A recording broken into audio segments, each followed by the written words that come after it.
114 말씀은 오바댜하고 나훔 말씀입니다. 먼저 오늘은 좀 역사적으로 우리가 좀 살펴볼 텐데요. 오바댜는 활동 시기가 그 예레미야하고 동시대입니다. 그래서 바벨론이 남유다를 공격할 시점 605년에서 586년 그 사이다 이렇게 이제 학자들이 말을 하는데요. 핵심은 오바댜의 이 선포의 나라는 어디냐면 에돔입니다. 에돔. 자, 에돔이 어디냐? 역사적으로 누구냐? 에돔 그러면 우리가 야곱의 형 에서를 떠올릴 수 있죠. 그러니까 에서의 후손의 나라입니다. 그래서 에서는 야곱하고 이제 비교해 봤을 때에 굉장히 힘이 세고 굉장히 이렇게 사냥꾼 기질이 있었죠. 근데 장자의 명분을 소홀히 여깁니다.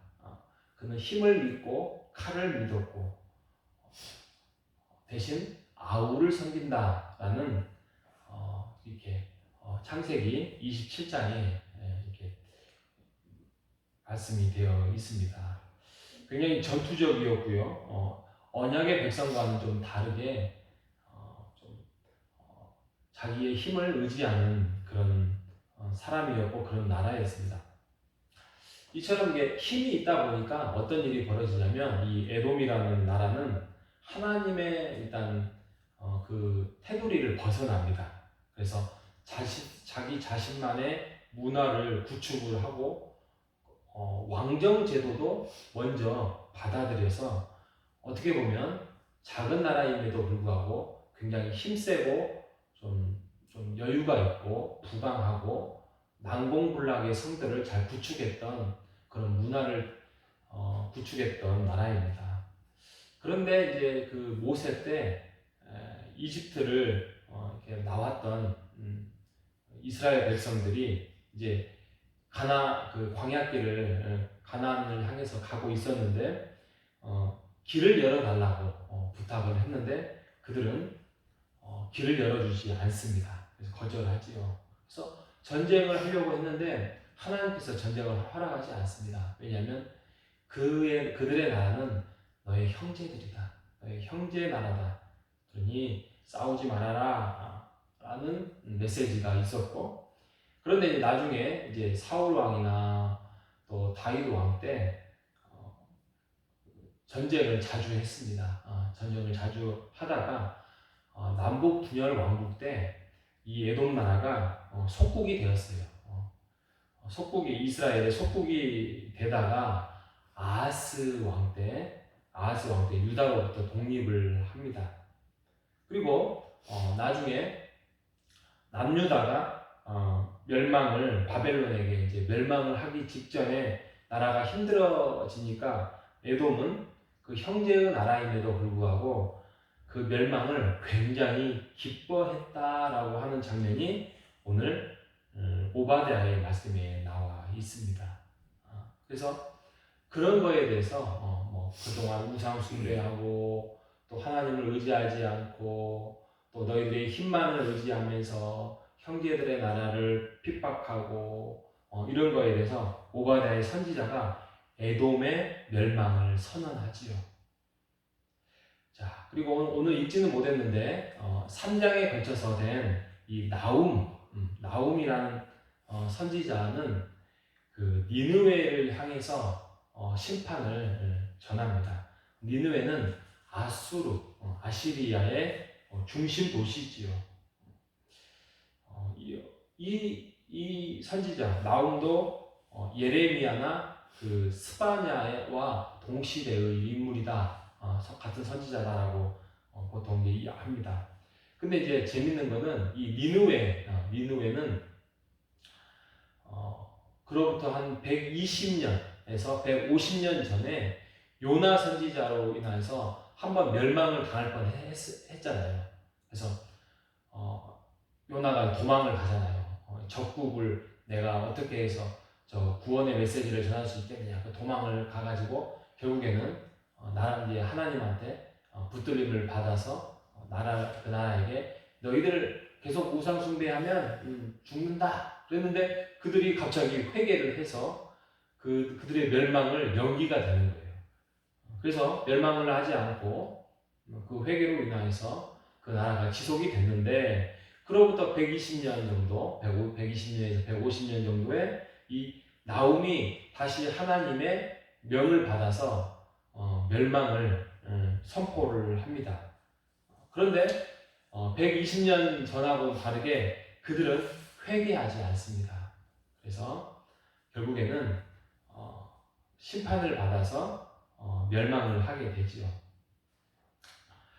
자, 이게 이제 나움의 메시지인데 우리가 이제 오바댜와 이 나움의 이 메시지의 공통점이 있습니다. 비록 나라가 뭐 그렇게 뭐 월등히 부강하지 않았던 나라나 또 월등히 힘센 아수르나 그들은 어찌 보면은 하나님의 그 뿌리였던 형제의 나라였고 또 아까 요나가 했던 회개를 했는데 그 회개 속에서 그 멸망이 연장이 됐던 것처럼 그 나름대로의 하나님의 말씀을 하나님의 언약을 의지하고 살 때는 그게 이방 나라라 할지라도 그들은 잘 살 수 있었습니다. 그런데 그 언약과 그 하나님의 말씀을 버리고 잘못된 길을 걷게 된 우상 숭배를 하거나 또 다른 나라를 핍박하거나 이렇게 됐을 때는 그들의 나라는 오래되지 않고 멸망을 가져올 수밖에 없었다는 것입니다. 자, 우리가 여기에서 그 말씀을 살펴보면서 중요한 게 뭐냐면 그게 하나님의 백성이라 할지라도 또 하나님의 백성이 아니라 할지라도 그 어떤 거에 기준이 상관이 없습니다. 그 나라가 악을 행하면 그 악인의 국가는 또 악인은 반드시 하나님께서 심판하신다는 것입니다. 하나님은 심판하십니다. 우리조차도 하나님의 백성으로 구원받은 백성으로 있을지라도 우리가 악을 행한다면 그 악을 제거하기 위하여서 하나님께서 우리를 심판하십니다. 그 심판이 뭐냐? 징계죠, 징계. 우리가 하나님 앞에서 악을 행할 때는 그 악을 제거하기 위해서라도 하나님은 반드시 그것을 징계하신다는 것입니다. 물론 하나님께서 하나님의 백성에 대해서 불쌍히 여기시고 가엾이 여기시고 또 기회를 주시고 시간을 허락해 주십니다. 그 시간 속에서 우리가 하나님 앞에 돌아와서 하나님 그거에 대해서 우리가 철저한 돌이킴이 있어야 되죠. 또 우리가 그거에 대해서 그 길을 걸어가지 않겠다라고 그 하나님 앞에 다짐과 약속과 돌이킴이 있어야 할 것입니다. 굳이 우리가 오늘 뭐 적국 알지도 못하는 그 아수르나 또 다른 나라에 대해서 멸망에 대해서 우리가 성경에 이렇게 기록해서 우리가 알아야 할 이유가 없습니다. 근데 금방 말씀드렸던 것처럼 우리가 하나님 백성이라 할지라도 우리가 악에 대해서는 멀리하고 하나님의 말씀 속에서 하나님의 선을 가까이 하라고 우리에게 이 구약의 말씀을 우리에게 허락해 주셨습니다. 하나님의 백성, 하나님의 나라, 하나님의 자녀, 또 하나님의 가정, 그 모든 우리 모두가 하나님의 말씀을 가까이 하고 우리가 악을 멀리하고 하나님을 가까이 하는 우리 모두가 되시기를 바랍니다. 하나님을 신뢰하고 하나님을 의지하면서 하나님을 신뢰하고 의지하는 방법이 뭐예요? 말씀을 가까이 하는 거예요. 하나님의 말씀이 그냥 소설책이 아니고 또 이게 지나가는 어떤 그냥 분량이 많은 어떤 책이 아니라 우리에게 지금도 역사하시고 일하시는 하나님의 하나의 방법입니다. 근데 그 하나의 방법이 가장 많이 보편적으로 하나님이 일하시는 방법입니다.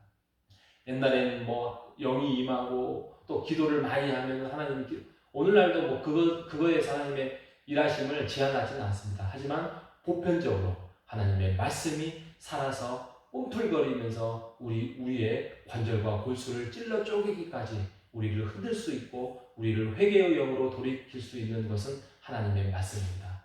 하나님의 말씀을 가까이 해서 오늘 하루도 이번 한 날도 하나님 안에서 함께하면서 잘못된 길을 돌이키고 잘된 길에 대해서는 더욱더 우리에게 힘을 얻고 영광을 얻는 그런 오늘 하루, 이번 한 달이 되시기를 주님의 이름으로 축복합니다. 하나님 아버지 감사합니다. 우리가 오바댜 또 나훔 말씀을 통하여서 언약의 백성이 걸어가야 할 길에 대해서 다시 한번 살펴볼 수 있도록 은혜 주셔서 감사합니다. 언약의 백성은 우리가 하나님의 길을 선택하고 하나님 앞에 순종하며 하나님의 말씀을 가까이 하는 것입니다. 우리라 할지라도 우리가 악인의 길에 섰을 때에는 하나님의 그 악을 제거하기 위하여서 심판하고 징계한다는 말씀을 통하여서 우리가 악을 두려워할지언정 악을 가까이 하지 않도록 주님께서 인도하여 주시어서 하나님의 말씀을 의지하고 신뢰해서 우리가 천국 백성임을 증명해낼 수 있는 그러한 삶을 오늘 하루도 살아갈 수 있도록 인도하여 주시옵소서. 살아계신 예수님의 이름으로 기도합니다. 아멘.